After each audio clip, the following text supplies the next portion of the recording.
আপনাদের এলাকার সন্তান, আমি আপনাদের সাথে থাকতে চাই, আপনাদের দোয়া চাই। আমি আপনাদের দোয়া নিয়ে রাজনীতি কি করি না করি বড় কথা নয়, কি পেলাম না পেলাম বড় কথা নয়। বড় কথা হলো আপনারা যে আমাকে স্নেহ করেন, দোয়া করেন, এটাই আমার বড় প্রাপ্য। তাই আমি মুরব্বিদের কাছে আমি দোয়া চাচ্ছি।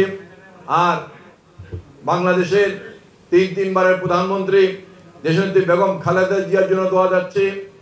বাংলাদেশের মুক্তিযুদ্ধের ঘোষক শহীদ রাষ্ট্রপতি জিয়াউর রহমানের জন্য দোয়া যাচ্ছে। বিএনপির ভারপ্রাপ্ত চেয়ারম্যান তারেক রহমানের জন্য দোয়া যাচ্ছি। আগামী ফেব্রুয়ারি মাসে নির্বাচন হবে। আমরা বিশ্বাস করি বাংলাদেশের এই 95% মুসলমান দেশে বাংলাদেশের মানুষ ইসলামী মূল্যবোধকে রক্ষা করার জন্য, বাংলাদেশের গণতন্ত্র প্রতিষ্ঠা করার জন্য, বাংলাদেশের স্বাধীনতা সমৃদ্ধ প্রতিষ্ঠা করার জন্য সবাই তারেক রহমানের পক্ষে তথা বিএনপির পক্ষে রায় দিবেন। আগামীতে যে নির্বাচন হবে ওই নির্বাচনে যদি বাংলাদেশের মানুষ বিএনপির পক্ষে ভোট দেয় তাহলে বিএনপি জনগণের সেবা করার জন্য দায়িত্ব পাবেন, জনগণের পক্ষে কাজ করার জন্য দায়িত্ব পাবেন।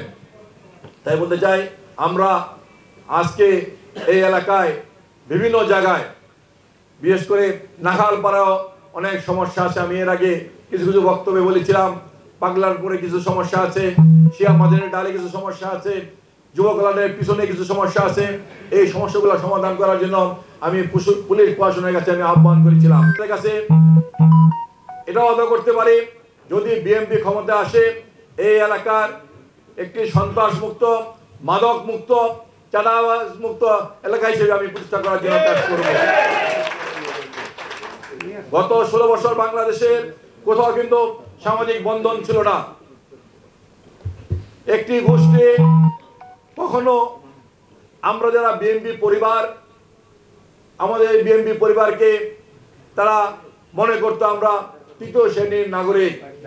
এই যে আমাদেরকে বিএনপি পরিবারকে তথা আওয়ামী লীগ বাদে যারা ছিল তাদেরকে যে ধিক্কার দিত, তাদেরকে যে তৃতীয় শ্রেণীর নাগরিক হিসাবে তারা মনে করত, আজকে সে অবস্থা থেকে আমরা উদ্ধার হয়েছি।